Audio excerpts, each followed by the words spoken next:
ইনকিলাব মঞ্চের মুখপাত্র ও ঢাকা ৮ আসনের সম্ভাব্য প্রার্থী শরীফ ওসমান হাদীর উপর হামলাকারীদের কেউ যেন দেশ ছেড়ে পালাতে না পারে সেজন্য ব্রাহ্মণবাড়িয়া সীমান্তে সতর্কতা জারি করেছে বর্ডার গার্ড বাংলাদেশ।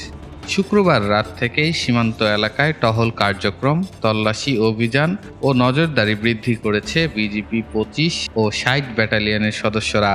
ইতিমধ্যে জেলার সীমান্তবর্তী এলাকার বিভিন্ন স্থানে যে কোনো অপরিচিত লোকসমাগম এবং যানবাহনসমূহ তল্লাশির মাধ্যমে অপরাধীদের শনাক্ত করার কার্যক্রম চালিয়ে যাচ্ছে। শনিবার বিকেলে বিজিবির পক্ষ থেকে এই তথ্য নিশ্চিত করা হয়। বিজিপির ২৫ ব্যাটালিয়ন অধিনায়ক লেফটেন্যান্ট কর্নেল জাব্বার আহমেদ জানান, বিজিপি সদর দপ্তরের নির্দেশনায় ২৫ ব্যাটালিয়নের দায়িত্বপূর্ণ ব্রাহ্মণবাড়িয়ার আখাউড়া, বিজয়নগর এবং হবিগঞ্জের ধর্মঘর সীমান্তে টহল কার্যক্রম স্বাভাবিকের চেয়ে দ্বিগুণ করা হয়েছে। কোনো অবস্থাতেই অবৈধভাবে কেউ সীমান্ত অতিক্রম করতে পারবে না। ২৫ বিজিবির আওতাধীন প্রত্যেকটি বিওপির সদস্যরা সীমান্তে সতর্ক অবস্থানে রয়েছেন।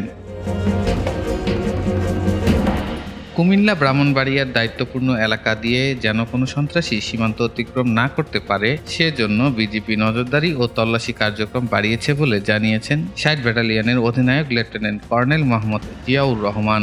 সীমান্ত রক্ষার পাশাপাশি দেশের নিরাপত্তার স্বার্থে সন্ত্রাসীদের অবৈধভাবে পারাপার ঠেকাতে বিজিপি বদ্ধপরিকর বলে উল্লেখ করেন তিনি।